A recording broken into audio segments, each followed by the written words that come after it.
Olá, o ex-ministro e pré-candidato à presidência da República, Ciro Gomes, é o convidado de hoje do TVE Entrevista Especial. Ele seguiu os passos de uma família com participação na política.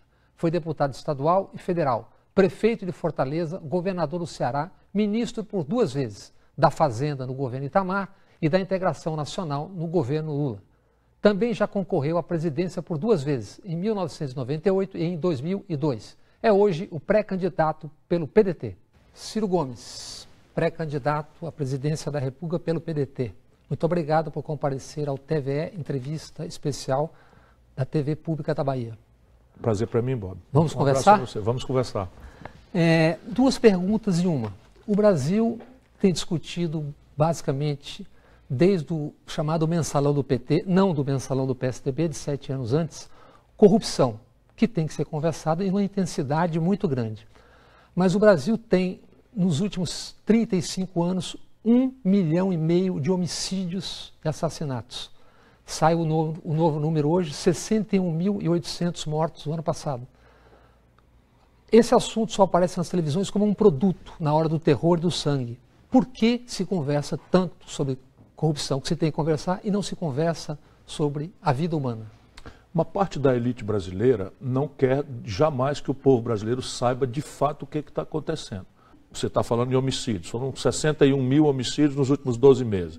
Mas o pior não é isso, é que o dinheiro para fazer uma estrutura de uma polícia científica, capaz de, com uma escola comovente, que retém os jovens, está sendo aos trilhões, não é mais bilhões, está sendo aos trilhões transferido via a grande negociata do juro, e isto é o que importa. Por isso que eu sou tão satanizado como pavio curto, destemperado, porque eu conto os números.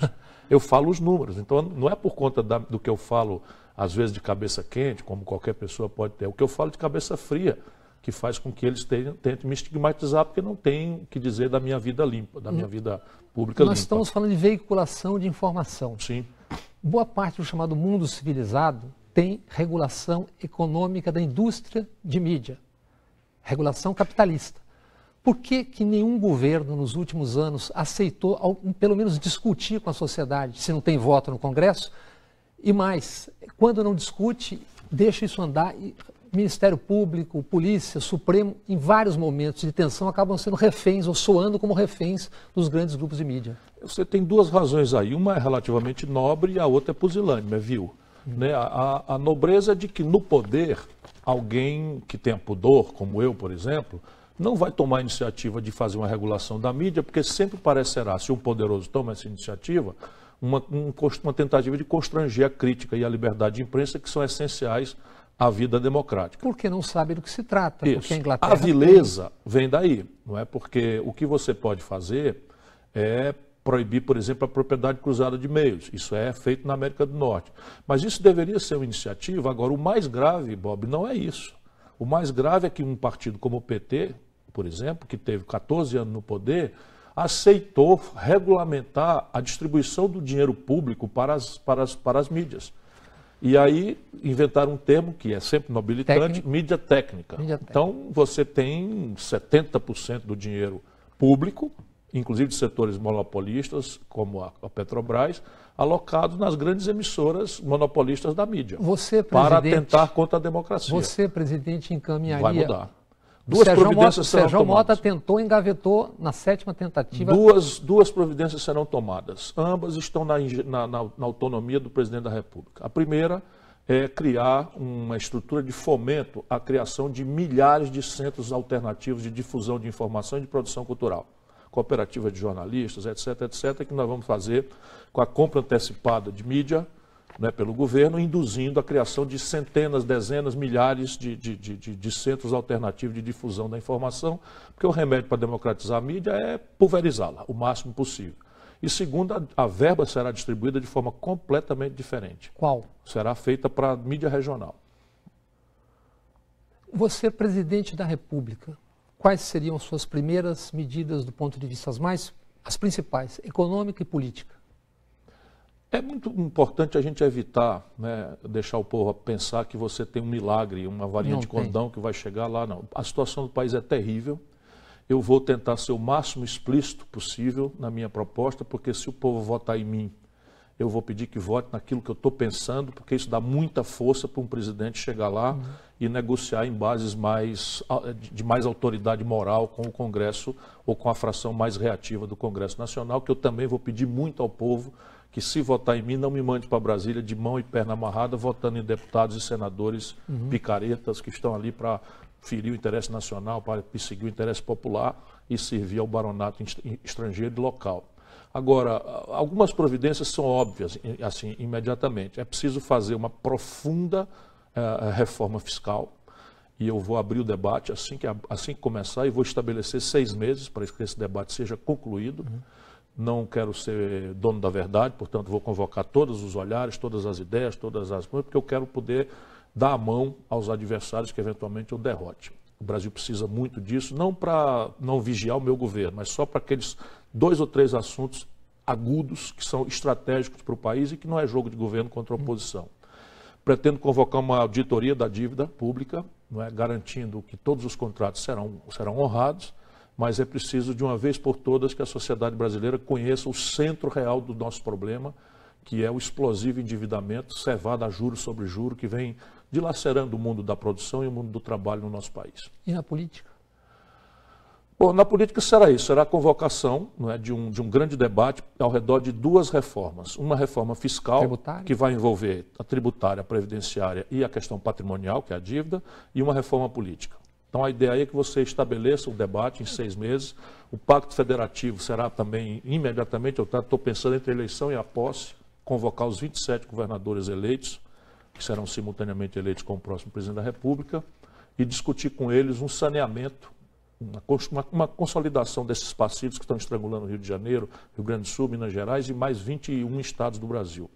E eu preciso fazer isso em troca do apoio, né, dos estados para uma grande reforma fiscal no país. Semana passada, Jair Bolsonaro disse que vocês têm muito em comum e que pecam pelas palavras. Primeiro, eu queria saber o que você acha que ele tem em comum com você e depois, em que contexto se deu a frase com a Marina Silva, que mais uma vez se prestou um rótulo, que é o jogo habitual. Pura molecagem, né? Hoje em dia você não tem muito o que fazer, você tem apenas que ter autoridade moral, e hoje você tem a sorte de ter a internet, né, e um celular para gravar, que você tem como testemunhar. A própria Marina já disse que entendeu claramente o que eu falei. O que seria é que eu falei? Bom você... Eu falei uma coisa muito óbvia. E a Marina? Olha, a Marina é uma pessoa maravilhosa, eu tenho por ela mais do que respeito. Afeição, estou eu falando. Perguntado na Firjan. Eu tenho mais do que respeito, tenho afeição, trabalhamos juntos, fizemos várias coisas juntos e tal. O que eu vejo na Marina é um estilo diferente de política, de jogar parado. Pode ser até que esse seja um estilo novo, que eu não conheço, mas acho que o país se ressente de uma opinião de quem tem a liderança e tal. E, infelizmente, o momento no Brasil, e eu censuro isso, é um momento de muita agressividade, de muito ódio na política, de muita testosterona, que todo mundo sabe que nesse contexto é sinônimo de agressividade. E eu não vejo a Marina com essa psicologia, ela tem uma psicologia mais da doçura, da coisa e tal, só isso. Aí é o seguinte, até hoje, a Folha de São Paulo repete. Assim, Ciro disse que o momento é de testosterona, isola, e não disse que eu censurei isso. Né? E muito menos estava falando da Marina, estava falando do momento brasileiro. E quem duvidar é só ver o que está acontecendo na esteira de onde o Lula chega. Onde o Lula chega é paixão por um lado e ódio, violência, agressão, palavrão em cima do caminhada dele. E as possíveis semelhanças que o Bolsonaro vê contigo, quais seriam? Eu não vejo realmente nenhuma, porque ele se imagina ou se diz nacionalista. Mas um camarada que é nacionalista não bate continência para a bandeira americana. Percebe? Eu não tenho vontade de atacar o Bolsonaro, porque ele é um personagem. Ele é um personagem, eu fui colega dele, deputado. E ele, há 26 anos é deputado, já foi vereador. Nunca se dispôs, por exemplo, a colocar energia, que eu não duvido que ele tenha, para governar o Rio de Janeiro, a cidade do Rio, como prefeito ou governador do Rio. Ali é o epicentro da esculhambação, da violência, da corrupção, da ladroeira. O governador está preso com apenas de 52 anos, eu rio para não chorar. E a primeira experiência de quem nunca administrou uma bodega das pequenas é ser presidente da República, não é contra ele que levanta esse meu argumento, é contra todo mundo. Né? Qualquer país do mundo testa seus quadros. E a propósito disso, Dória e Luciano Huck? Tenha santa paciência, né? O Luciano Huck eu até tenho uma opinião boa sobre ele, como comunicador, um garoto, enfim, interessante, garoto, não sei nem que idade tem, mas me parece uma pessoa muito jovem, muito interessante e tal. Mas, pô, daí a ser presidente da República, sem nunca ter dado um dia de serviço na vida pública. De onde vem isso, hein? A plutocracia, o baronato está desesperado, o PSDB tem feito bobagem no atacado e no varejo, e está perdendo a confiança. Não é? Então, esse eleitor antipetista visceral está indo para o Bolsonaro, e o eleitor mais o baronato, especialmente o baronato rentista e tal, que é quem está com medo de perder os privilégios, está procurando desesperadamente um tentarudo Dória. O Dória virou aquilo que ele é. Dória é um farsante. Esse é o pior tipo que existe, mas acho que em dezembro será a carta fora do baralho. Alckmin vai ter fôlego? Acho que sim, porque esse outro lado, né, a direita, precisa de alguém minimamente respeitável. É o estamento. E ele representa, é muito provinciano, muito conservador, muito... Não conhece o país. É da sua Pindamonhangaba? É isso? Você nasceu lá no Você imagina, vai ter um segundo turno e 2 filhos de Pindamonhangaba. Né? Um com o tratamento cearense e nordestino. E falando no momento, como é que você vê, eu sei que são visões diferentes e cabem no assunto, Lava Jato e o Supremo Tribunal nesse momento? Está muito atual a frase do velho Rui, que muito amargurado com o que assistia, dizia: o judiciário é o poder que mais tem faltado à República. É muito doentio para um país, não é? Você ter um juiz, xerife, que fala pelos cotovelos, aparece tudo quanto é de homenagem, gravatinha borboleta, não pode ligar abre a geladeira, já vai dando entrevista como se fosse um refletor.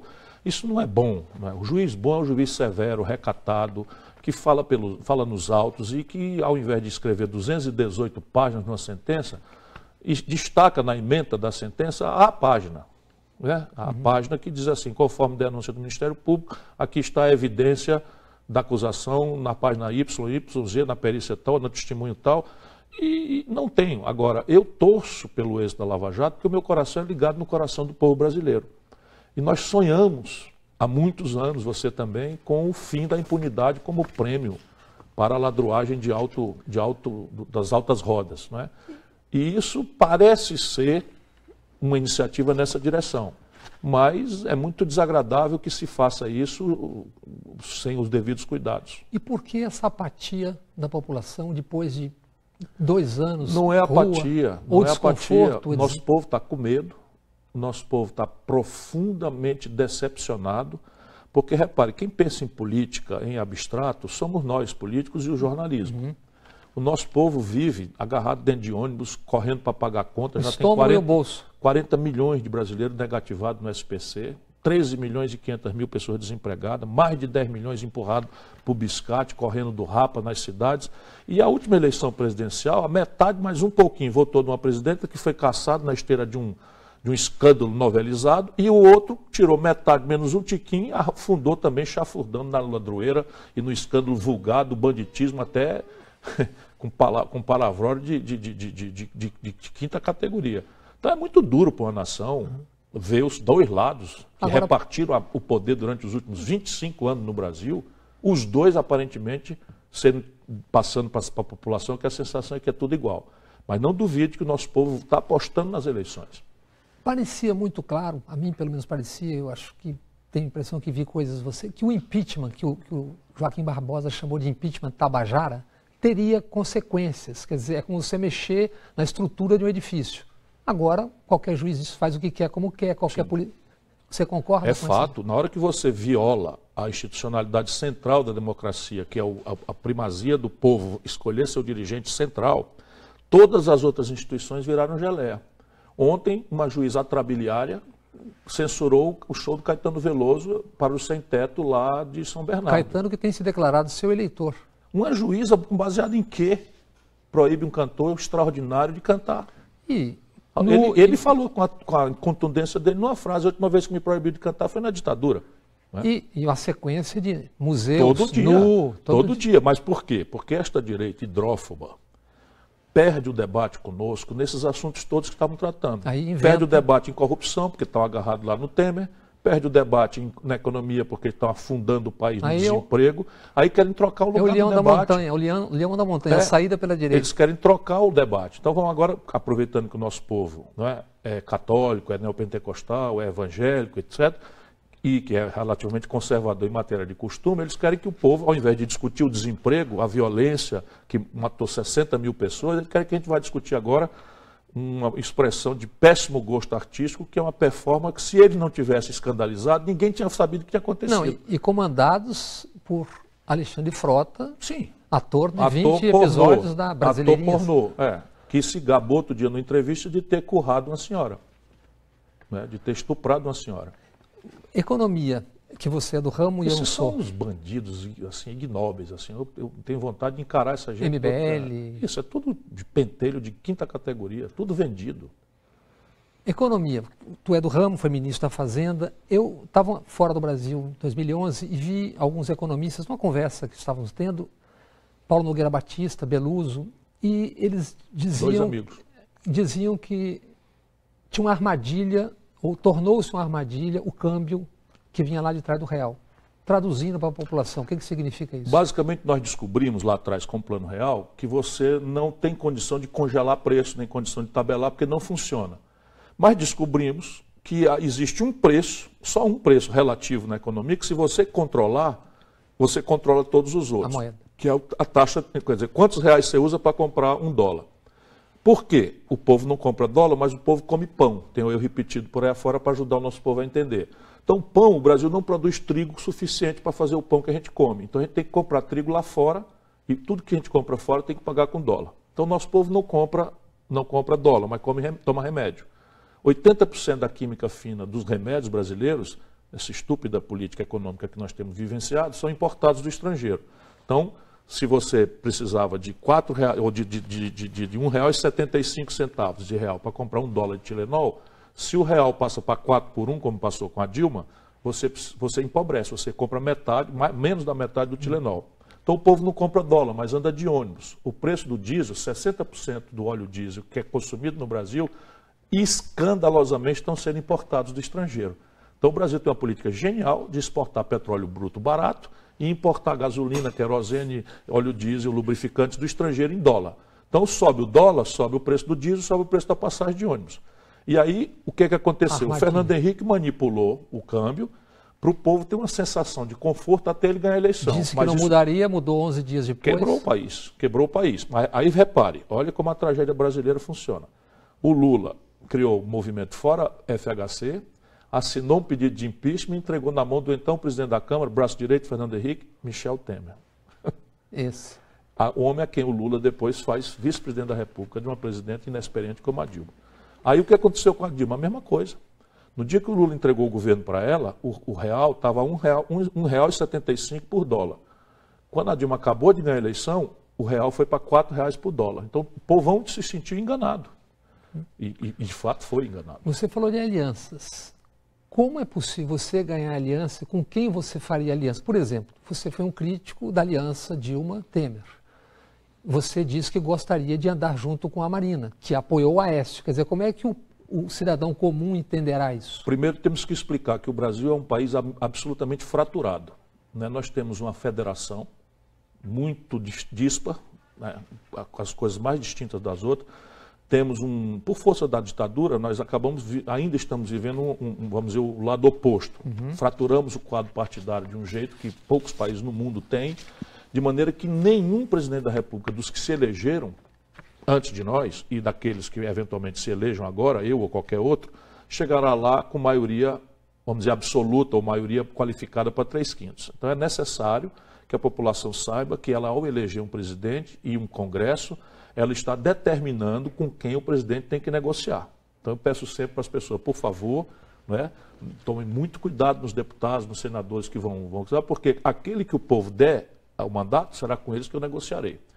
Mas essa negociação não está errada. Né? Não está errado negociar. O que está errado é que tipo de linguagem você usa na negociação. Que tipo de mercadoria você joga na negociação. E que tipo de razão você faz, você está fazendo a reunião, a negociação para fazer o quê? No Brasil, a grande negociação do PSDB com o PMDB foi para roubar. Foi para roubar e para evitar a CPI, para vender o país. A grande aliança do PT com o PMDB não foi para fazer nenhuma reforma, foi para roubar e para persistir no poder, como nós estamos tristemente assistindo. Então é preciso que a gente tenha clareza de que a aliança para reformar o país está tudo certo. Nenhum problema. E a aliança é entre diferentes, não é entre iguais. Você disse que, se eu não me engano, que seria terrível o Lula ser candidato novamente. A palavra é desserviço. Né? Primeiro eu quero dizer, porque tem muita gente querendo produzir intriga, não é? Eu não sou inimigo nem adversário do PT, muito menos do Lula. Né? Vamos ter clareza. Nós estamos na Bahia, Você aqui foi ministro o meu dele, partido apoia o governador Rui, apoia o Jacques Wagner, de que eu sou profundo amigo, e nós vamos ajudar na reeleição do quadro do PT. No meu estado, eu vou votar no governador do PT. Então não tem um problema nenhum nessa questão. Meu problema é de natureza política. O que é que eu digo? Se o Lula for candidato, o país imediatamente não terá um minuto para discutir o seu futuro. Quem sabe da vida sou eu. Você também conhece, as pessoas sabem. Na hora que o Lula virar candidato, o país se divide em ódios mortais e paixões extremadas, não é? Vai ser ladrão para cá, ladrão para colar, e mensalão para cá, e petrolão para colar e tal. Não teremos paz um segundo sequer, e o país amanhecerá no dia seguinte, vitorioso, enfraquecido, sem capacidade de governar, porque esse conflito vai se projetar para o futuro. O que é que eu sonho? Pode ser sonho como seja. Eu sonho o seguinte: o Lula absolvido, né, na segunda instância, do alto das pesquisas que lhe dão essa generosa posição, convoca um grande debate no país para unificar o Brasil, ou pelo menos o campo progressista. Ele tem essa possibilidade histórica de fazer, e quem está querendo arrancá-lo disso é a miudice de uma certa fração do PT, que só quer o Lula para usá-lo para eleger deputados, porque hoje há uma onda anti-PT no país. Ainda falando de Lula, que tem algo como 35% nas pesquisas de opinião hoje. Digamos que ele chegue a 40% e o tribunal confirme a sua culpa, a condenação. Que cenário teremos e que riscos se correm políticos? Nós dependeremos muito, muito, muito do amor do Lula ao povo brasileiro. Porque se ele extremar, o país viverá um cenário que eu não consigo visualizar, mas um cenário muito perigoso, de violência inclusive. Você já percebe isso? Percebo claramente. Tem conversado com ele? Ultimamente menos. Não é? Hoje, quais são as alianças básicas que você imagina já para a campanha? Eu sonho em unificar o campo progressista brasileiro para que nós ofereçamos um amplo projeto nacional de desenvolvimento que privilegie os interesses de quem produz e quem trabalha. Com agendas bastante concretas de reindustrialização do país, de domar a taxa de juros. Que tem a ver com a questão cambial lá atrás. Completamente, completamente. Porque, repare, nosso modo de vida normal, isso o nosso povo precisa entender, crescentemente é referido a um padrão de consumo que nós estamos desaprendendo a fazer. Então, veja bem, 80% do valor de um carro que roda nas ruas do Brasil, mesmo montado aqui em Salvador, aqui na Bahia, vem do estrangeiro, a parte cara, mecatrônica do carro. Você tem 80% dos remédios que eu já falei. Você tem todos os computadores e tudo que é derivado de informática, o caixa eletrônico, a catraca eletrônica de ônibus, enfim. Né? Tudo, a ótica, a televisão, toda a eletroeletrônica, todos os celulares, tudo isso é importado. E o Brasil, que já tirou 30% da sua riqueza da indústria, hoje está se desindustrializando selvagemmente. Então nós estamos tirando hoje 8% apenas da nossa riqueza são da indústria. O que volta o Brasil é o que nós éramos em 1910. E aí nós estamos pagando isso com minério de ferro, com soja, com milho, que não paga a conta. É só você ver o preço de barril de petróleo, minério de ferro, para pagar eletroeletrônico e química fina. Essa conta não fecha. Então, ciclicamente, nós temos um problema de ruptura do valor da nossa moeda, como eu já tentei explicar, e isso passa para a população a alta de custo de vida, que vira uma miragem de inflação, na qual o governo atira equivocadamente, ou seja, mentindo, atiram com taxa de juros. O resultado, a dívida explodiu de um jeito tal que hoje metade do orçamento é levado pelo juro da dívida. E se a gente quiser falar sério em segurança pública, se quiser falar sério em educar o nosso povo, se quiser falar sério em concluir as obras de infraestrutura paralisadas do país, retomar a indústria naval, tudo parado, tudo sendo destruído, nós temos que fazer esse conflito. E aí o conflito é sanguinário, porque meia dúzia de gente, mas eles mandam nas televisões. Quem são os atores com quem você conversaria, de instituições? E quem são os que reagem? Veja, hoje o meu projeto, eu não tenho vontade de brigar com ninguém. Até porque eu estou tentando chamar a atenção de que essa turma do baronato financeiro, a rigor, está dando um tiro no pé. O chamado o mercado. O mercado. Eles agora se atribuem, inclusive, são uma categoria superior ao povo, superior a Deus, superior a tudo, na cabeça deles. É uma entidade que não se apresenta, não assina nada, mas atua pesadamente. Mas eles estão dando um tiro no pé porque hoje já são quase 600 bilhões de reais de crédito podre. Porque está quebrando a economia como um todo. E se está quebrando a economia, não vai se pagar o banco. Para o telespectador compreender, o que significa isso? 600 bilhões de crédito podre. Onde isso vai bater? É o seguinte, hoje tem 40 milhões de brasileiros no SPC. 100% das empresas brasileiras, até o trimestre passado, não fizeram caixa suficiente para pagar o papagaio do banco, o vencido no período. Portanto, os bancos estão totalmente retraídos e quando a Oi faturava bonito, descontava suas duplicatas no Bradesco, no Itaú, que ganhava muito dinheiro com ela. Quando a Oi foi quebrar, por um passe de mágica, o tal mercado empurrou o crédito podre para as costas do povo brasileiro. Hoje todo o buraco, todo o calote da Oi está em cima da Caixa Econômica, do Banco do Brasil e do BNDES. Isso é o mercado à brasileira. É prejuízo, quer dizer, lucro do barão, prejuízo espeta nas costas do povão, que não tem direito nem sequer de debater o real da sua vida, porque está sendo novelizado aí o escândalo para tentar demonstrar que a política é tudo pilantra para poder eles continuarem mandando. Não é?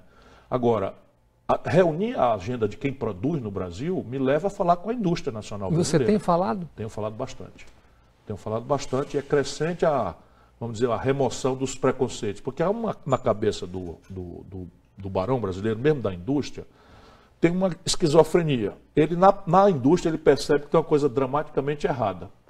Mas quando ele tira um excedente na pessoa física, ele bota no juro. E aí ele fica conservador. Como os juros agora vão ter que cair consistentemente para baixo, abriu-se uma fresta para que eles entendam a necessidade da gente restaurar a condição de produzir e trabalhar. Com quem você conversa para desfazer isso? Quem são os... Não, eu converso com o empresariado nacional brasileiro, você tem uma relação boa com todo mundo, eu fui ministro da Fazenda, eu conheço essa gente toda, e evidentemente há uma certa desconfiança do meu jeito. Por quê? É a coisa do jeito pessoal? Não, é a coisa do Nordeste? Não é o que nada. Que é? Do jeito pessoal, agora sou um sexagenário, né? Já sou avô, estou com os cabelos brancos e tal, e estou mais tranquilo, mais sereno, mas a minha indignação é a mesma. A minha indignação é a mesma. Agora, a questão básica é a desconfiança, porque eles sabem que dessa turma toda, quem não negocia, quem não transige neste ponto sou eu. Por exemplo, na minha campanha de presidente da República, eu não aceitei receber dinheiro de banco. Simples assim. E os caras começaram a ficar apavorados. O que quer dizer isso? O que esse cara vai fazer? O que esse maluco vai fazer depois? O que esse cara quer dizer com isso? Não, quer dizer o seguinte, que eu vou realmente devolver ao país o que todo país sério do mundo faz, que é uma cultura de parcimônia, de poupança, de produção, de trabalho. 6 brasileiros, todo mundo vai achar isso um exagero. 6. 1, 2, 3, 4, 5, 6. Não é 100 mil, nem 600. 6 brasileiros têm a fortuna igual à renda de 100 milhões de brasileiros. Qual é o país do planeta que tem qualquer coisa remotamente parecida com isso? Nem a Zâmbia, nem o Congo, nenhum dos países mais atrasados, do ponto de vista econômico, da África, sofre disso. E não é possível mais adiar o que nós temos que fazer no país. Política externa. O Lula, projeto Sul-Sul. Você tem uma concepção, qual é? Não, a minha concepção não é Sul-Sul. O Brasil é uma nação que tem que desenvolver uma relação absolutamente plural com o planeta Terra, em cima de alguns princípios básicos. Primeiro, solução pacífica dos conflitos. Segundo, não intervenção em assuntos domésticos. Terceiro, uma ordem multilateral que imponha o direito à força na ordem internacional. E por um planeta multipolar. Então, esses 2 últimos aqui nos fazem ter uma tensão permanente com as potências do norte, do Atlântico Norte. Porém, eu não desejo trocar o imperialismo americano por imperialismo chinês. Nós precisamos celebrar com o BRICS, que é uma iniciativa muito importante, um status novo nas nossas relações. E esse status novo o Brasil deve pedir, deve tensionar essas relações por uma preferência comercial para a produção industrial brasileira, que nós vamos reiniciar, transferências tecnológicas sensíveis, nós estamos falando de tecnologia de foguete, tecnologia de satélite, tecnologia de propulsão nuclear, química fina, Nós precisamos ter uma transferência tecnológica e temos que reforçar o Banco do BRICS. Estive agora lá na China e conversei com eles. Fui no BRICS, no Banco do BRICS e conversei com todos lá, o comissário do partido e tudo. E disse para ele, o comissário ficou meio assustado assim, mas eu disse para ele, olha, o Banco Nacional de Desenvolvimento Econômico e Social Brasileiro, o BNDES, é maior do que o Banco Mundial. Não faz sentido que o Banco do BRICS não seja. Por quê? Porque nós precisamos de uma agência de financiamento multilateral rebelde ao Fundo Monetário Internacional para financiar experimentalismos institucionais no mundo. E isso faz com que a gente possa ter, vamos dizer, uma relação diferente. E aí você veja, por onde nós começamos? Começamos na América do Sul.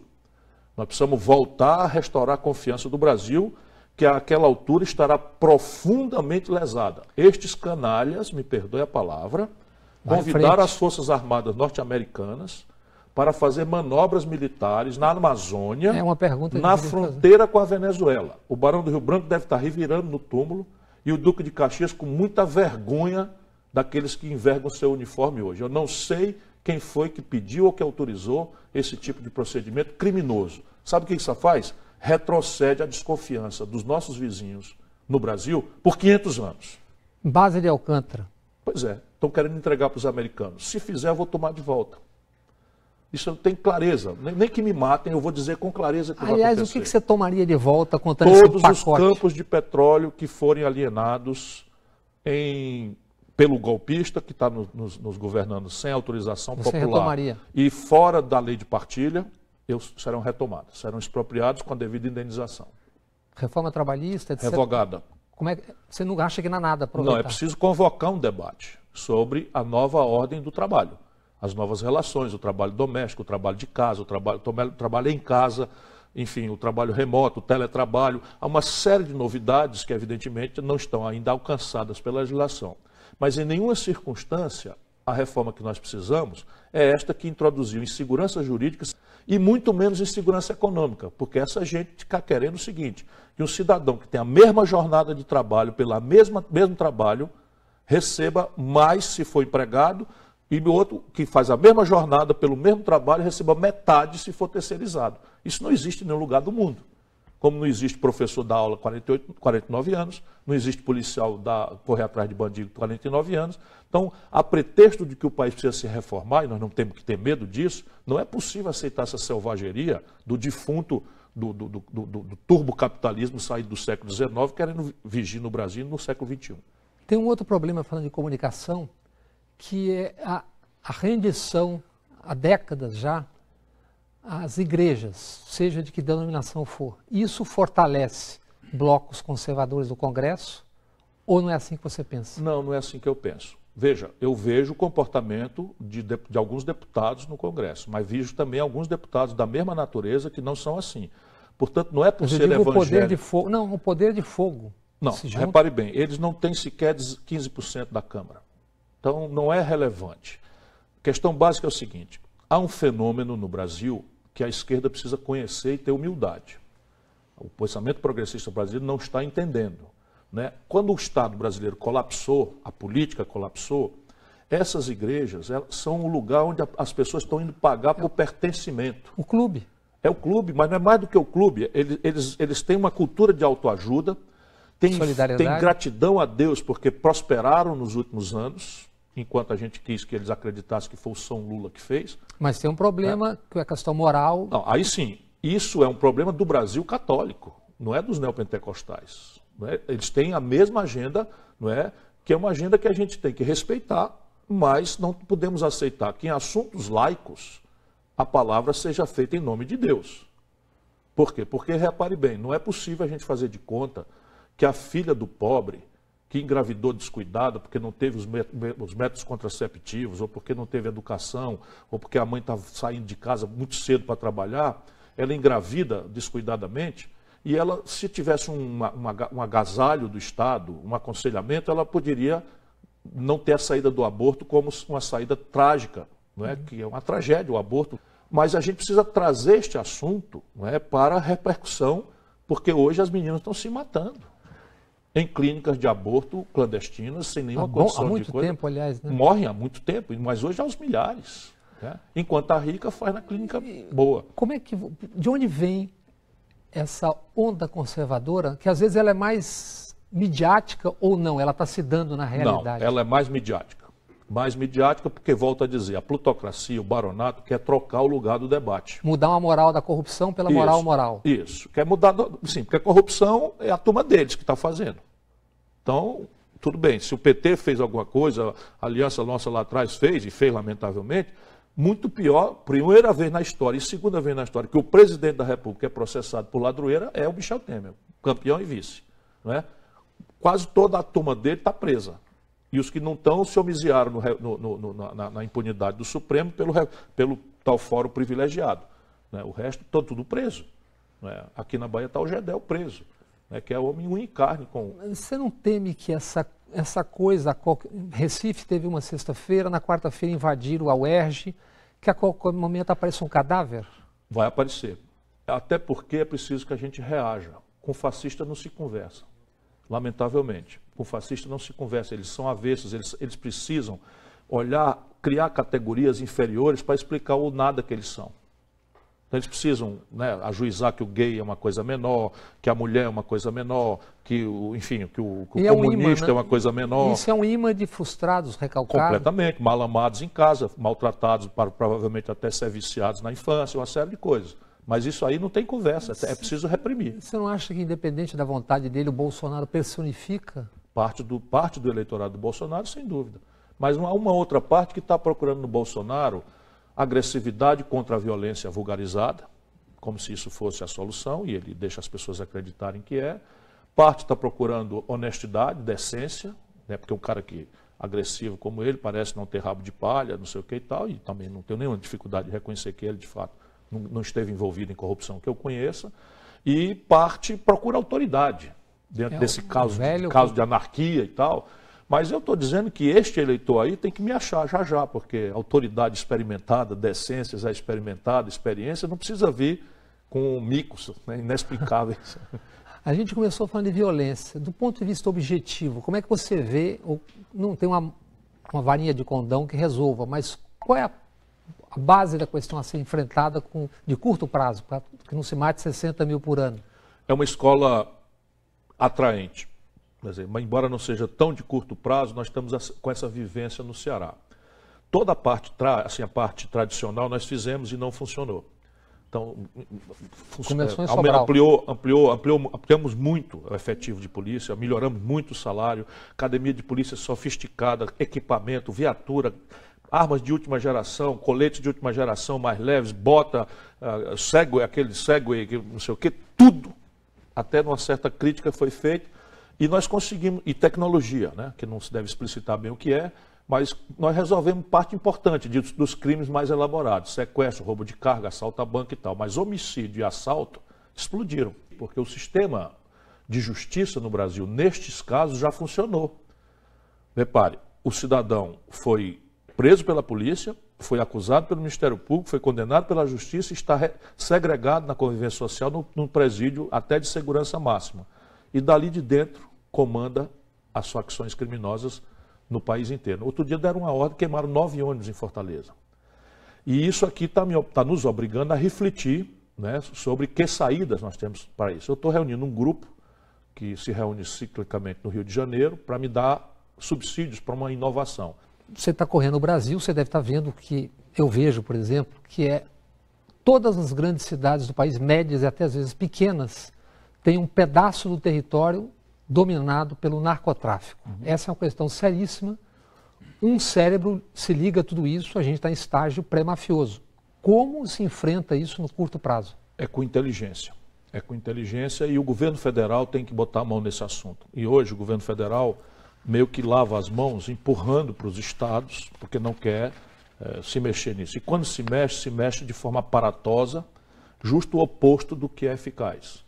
O que é o aparatoso? É você pegar o exército, um bocado de garoto treinado para matar o inimigo, para entrar numa comunidade de gente boa, trabalhadora, que está ali submetida ao terror e ao clientelismo do chefão do tráfico, enfim, da facção organizada, e fica ali no meio correndo o risco de serem cooptados. No meio de uma barbárie. Ali é clientelismo e terror.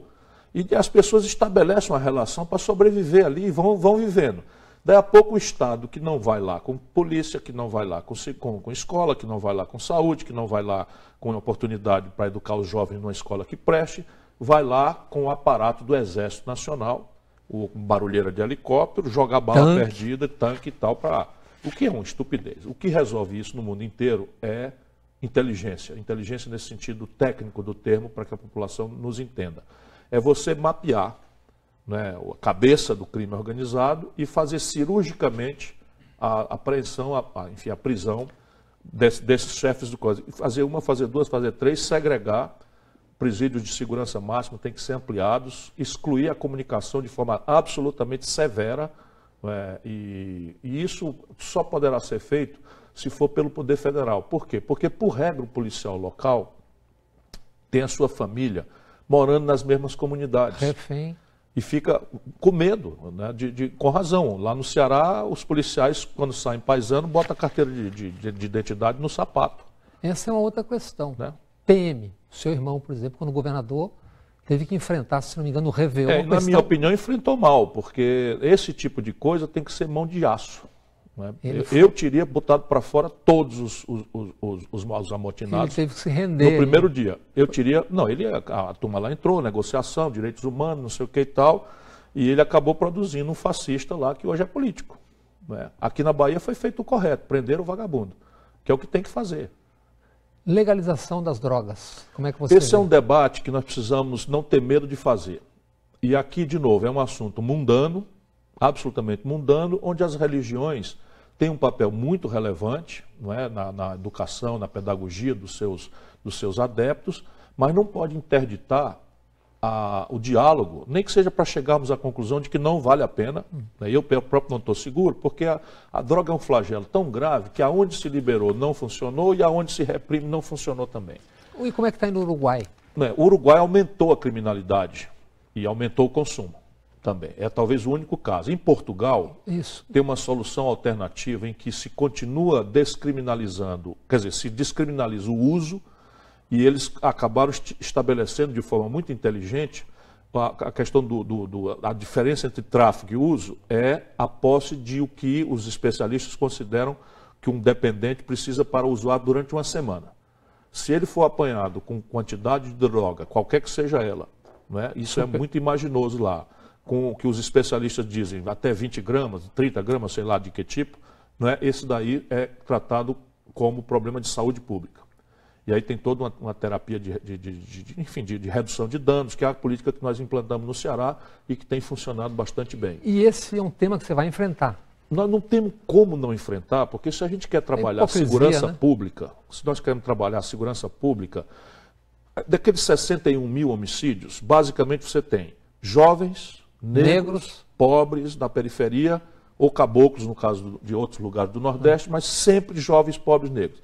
E aí a população que está com medo fica achando que a intensidade da pena é que resolve o problema. E não é. Olha o chocante, dos 61 mil homicídios acontecidos nos últimos 12 meses no Brasil, só 8% estão investigados. Não é que já acharam o culpado, só investigam os 8%. Portanto, é a atividade mais impune. É matar alguém no Brasil. E 41% dos presos ainda sem pena ou com pena vencida. Pois é, ou um terço deles garotos que foram flagrados com pequeníssimas quantidades de droga, que a polícia precisa produzir estatística de repressão, não tem um traficante relevante preso, ou tem muito poucos, e a meninada sendo presa para fazer estatística, chega lá para se proteger, se obriga a se filiar a uma dessas facções criminosas, senão a turma vai matá-lo, serviciá-lo, o diabo, e os nossos presídios viraram escola de coisas. Está tudo errado e não é possível interditar esse debate por nenhuma ordem de argumento. Por nenhuma ordem de argumento. Na campanha, na televisão, na hora da campanha, você vai tratar dessa forma o assunto? Eu vou tratar, porque não tem saída. É evidente que eu não chego com a resposta pronta.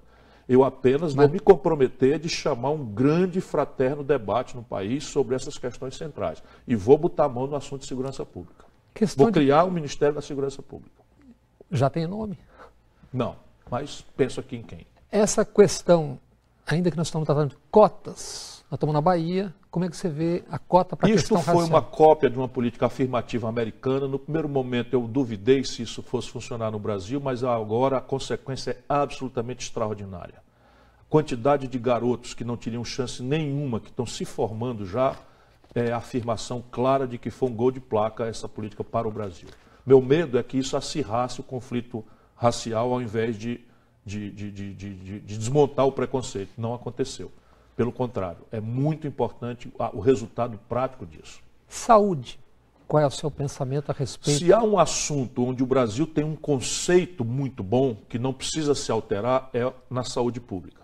Então, a concepção de um sistema único de saúde, hierarquizando com a atenção básica na conta dos municípios, a atenção secundária, terciária dos estados, etc., etc., e financiado centralmente, com padrões, etc., é um sistema que qualquer do povo tem direito a acessá-lo sem qualquer nível sem qualquer condicionalidade e em qualquer nível de complexidade, é muito importante. É um dos poucos conceitos. Agora, na prática, o SUS precisa ser aprimorado. Vamos lá. O dinheiro... Atenção básica. Dinheiro também, mas não é só o dinheiro. Veja lá.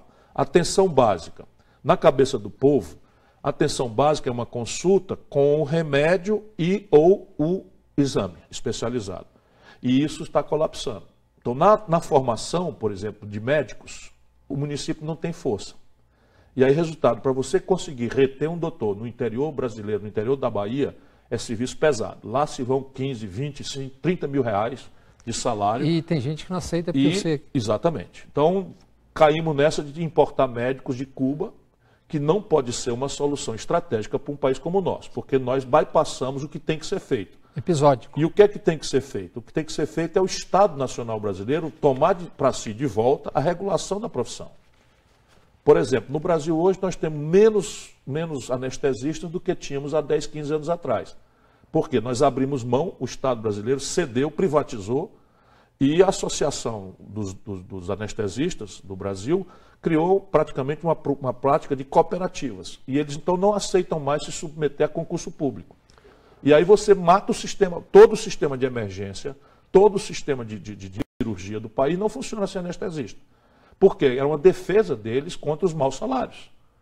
Aí eles fazem o quê? Um procedimento é cobrado quase no valor do salário de um médico, cirurgião, que está ali do lado dele no mesmo procedimento. Então isso não tem como a União não resolver, embora sejam atribuições da prestação de serviço local. Mas você tem exames especializados. No Ceará nós criamos policlínicas. Então essas policlínicas foram prioritariamente para o interior, agora vai começar na capital. E essas policlínicas, o doutor faz a consulta e pede o exame imediatamente pelo computador online e o computador devolve a hora e o dia para o cidadão ir, tem transporte sanitário, e isso é feito em consórcio, grupos de município com o Estado catalisando, eles elegem o chefe do consórcio e o Estado paga metade e eles dividem a outra metade na proporção dos seus usuários. Está funcionando muito bem. E aí você tem essa questão da formação, é uma tarefa da União, mas o SUS... não precisa muita alteração conceitual, não. Mas dinheiro? Dinheiro tem que mudar. Agora, você tem distorções graves. Por exemplo, hoje, o judiciário brasileiro, de forma imprudente, por regra, autoriza remédios experimentais de altíssimo custo nos Estados Unidos, que não foram sequer homologados pela Anvisa, e aí o Estado importa a força de uma liminar, quando chega na fronteira, a Receita Federal apreende, e a gente tem que entrar com mandado de segurança para obter, por ordem judicial, a liberação do remédio. Só o Ceará já passou de 150 milhões por ano. Retidos. Isto é uma inversão absoluta de prioridade, porque nós precisamos reforçar a emergência, UTI, que é de onde o povo se assusta. Né? Onde o povo se assusta. O povo tem muito medo da saúde, mas é na porta de entrada do sistema de emergência do país. Porque, por regra, hospitais secundários, terciários, o SUS vai razoavelmente bem. Esses temas que interessam muito a população. Tem gente no governo falando em mudar planos de saúde para idosos, isso com o Brasil envelhecendo. Nós estamos sob um golpe de Estado, não é? Com todas as agendas canalhas. E infelizmente, para quem como eu sabe o que está acontecendo, não dá para dizer outra palavra. Eles vão isolar a palavra canalha que você usou. Não faz mal, não faz mal. Enfim, imagina como é que a gente chama um ministro que resolve botar em debate o aumento do valor do plano de saúde para idosos. Quando o camarada, quando jovem, praticamente não usa, portanto ele é superavitário para o plano. Quando ele começa a ser deficitário, ou seja, a lógica do plano começa a devolver, aí eles vão cobrar mais de um camarada que está debilitado e, não esqueça, estão querendo constranger os proventos do aposentado. Então, assim, aumentar o valor e constranger a renda do cidadão para conservar uma taxa de juros absolutamente inexplicável. Ainda continuando, meio ambiente, Brasil. Nós temos que entender que meio ambiente não é um assunto fragmentário. Tá no contexto. Ou seja, não é razoável que alguém seja encarregado da defesa do meio ambiente, e esse é do bem, ponha muitas aspas nisso, e o outro é encarregado de não deixar faltar energia para o povo, e esse é do mal. Então esse debate não pode mais subsistir. Posicionou na época das hidrelétricas do governo? Sim, a favor completamente. Por quê? Não pode faltar energia. E energia tem que ser a mais limpa e barata possível, porque não basta ser limpa. Tem que ser módica a tarifa para que o povão da favela possa também ligar sua TV, ligar seu ferro elétrico, ligar sua geladeira, não é? Acender a luz quando chega em casa de noite. Enfim, então qual é a matriz energética mais limpa e barata do planeta? É a matriz hidráulica. Inclusive é uso não consultivo, ou seja, não se consome água com isso. A água apenas movimenta as turbinas e se isso for verdade, nós caímos num silogismo, numa obviedade. Temos que ir para a hidrologia. E na hidrologia é onde tem o declive e aclive para ter carga.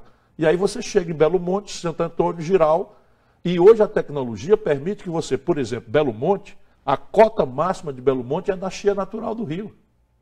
Portanto, não inundou ninguém. Não inundou ninguém. Aí fica inventando que não tem o quê, que não teve audiência, que não sei o quê. Por quê? Estou bem, tá bom, não vamos fazer Belo Monte, não vamos fazer Santo Antônio, vamos fazer Giral. De onde é que vai vir energia?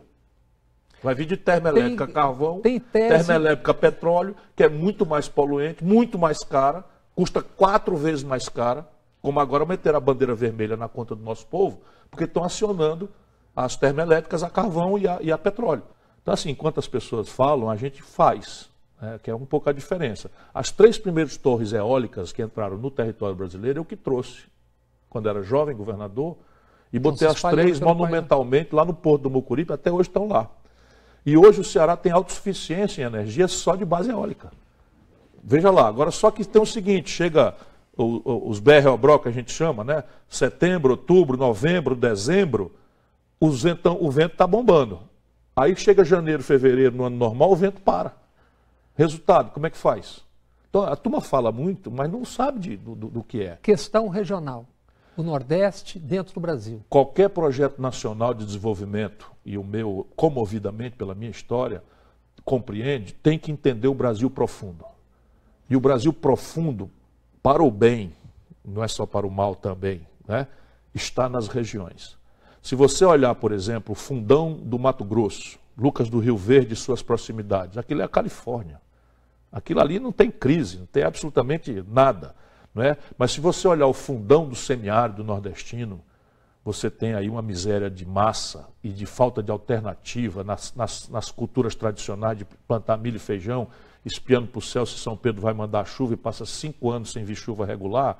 Evidentemente que o Brasil não pode ter um projeto que não compreenda essas diversidades regionais para o bem, porque isso também permite ao país experimentar alternativas de instituições e políticas e intervenções do Estado Nacional Brasileiro, pelas suas diversas expressões, que podem fazer um prêmio Nobel vir para o Brasil. Vamos lá, eu vou introduzir no país, isso aqui é em primeira mão, porque eu tenho medo de ser copiado, mas eu vou introduzir no Brasil uma lei de responsabilidade social.